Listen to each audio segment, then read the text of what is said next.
তাহলে ইরাকের পরে সিরিয়া, তারপরে ইরান, এরপরে পাকিস্তান। ঐক্য এবং শান্তির জন্য পৃথিবীতে বহু চেষ্টা করা হয়েছে, কিন্তু ঐক্য হয়নি। তাহসাবুহুম জামিআন ওয়া কুলুবুহুম শাত্তা। দেখা যায় এরা সব ইউনাইটেড, কিন্তু তাদের কলিজা একজন থেকে আরেকজনের কলিজা যোজন যোজন দূরে। মানুষের শান্তির জন্য মানুষেরা অনেক চেষ্টা করেছে, ন্যাটো করেছে, আসিয়ান করেছে, সার্ক করেছে, এরপরে ইউনাইটেড নেশনস অর্গানাইজেশন করেছে, লিগ অব নেশনস করেছে।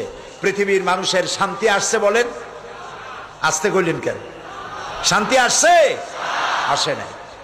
পৃথিবীতে যুদ্ধ হলো, প্রথম বিশ্বযুদ্ধ, আর যাতে যুদ্ধ না হয় সেই জন্য লিগ অব নেশনস তৈরি হলো। প্রথম বিশ্বযুদ্ধে বহু লোক মারা গেল, আর যাতে যুদ্ধ না হয় লিগ অব নেশনস তৈরি হলো।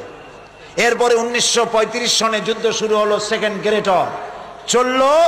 এই যুদ্ধ 1945 সন, একটানা 6 বছরের যুদ্ধে লক্ষ লক্ষ মানুষ মারা গেল, কোটি কোটি বনি আদম ক্ষতিগ্রস্ত হলো, হাজার হাজার বিলিয়ন মিলিয়ন ট্রিলিয়ন টাকার ক্ষতি হলো বিশ্ববাসী।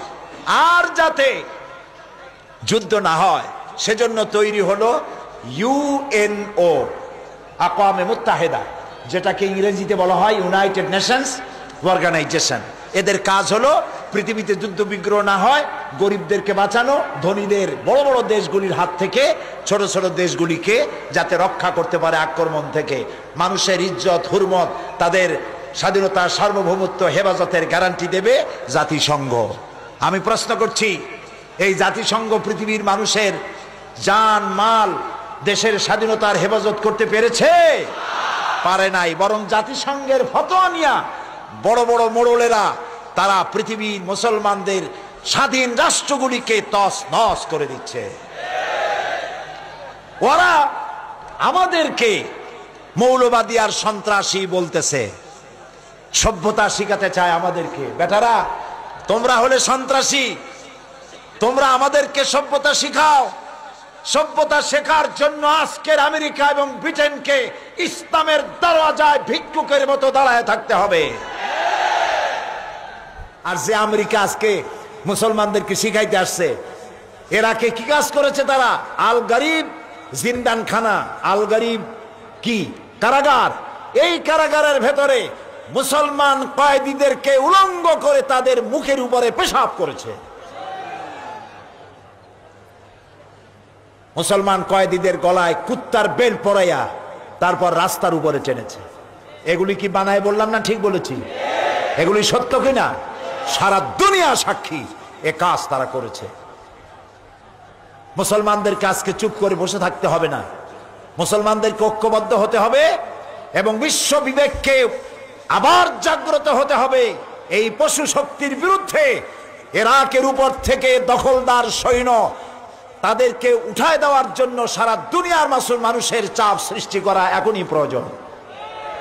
এটা যদি না করা হয় তাহলে ইরাকের পরে সিরিয়া, তারপরে ইরান, এরপরে পাকিস্তান।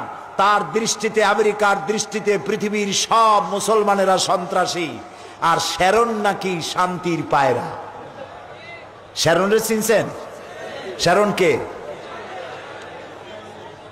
ইসরায়েলের প্রধানমন্ত্রী। শ্যারন নাকি শান্তির পায়রা বলেছে কে? ওইটার নাম আমি নিলাম না। এ নাকি শান্তির পায়রা। তা আমি বলেছি, শ্যারন যদি হয় শান্তির পায়রা, তাহলে বিশ্বে অশান্তির শকুন কে? প্রতি মুহূর্তে তারা প্যালেস্টাইনের মুসলমানদেরকে বুলডোজার দিয়ে তাদের বাড়িঘর ধ্বংস করে দিচ্ছে, তাদের মানুষগুলিকে মেরে শেষ করে দিচ্ছে, স্বাধীনতার স্বপ্ন মাটির সাথে মিশিয়ে দিচ্ছে। ইয়াসির আরাফাত আজ পৃথিবীতে নাই। সারা দুনিয়ার শান্তিকামী মানুষের, মুক্তিকামী মানুষের প্রাণের স্পন্দন ছিলেন ইয়াসির আরাফাত। তিনি চলে গেছেন পৃথিবী থেকে।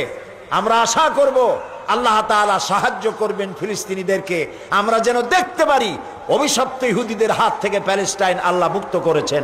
আল্লাহ তৌফিক দিন।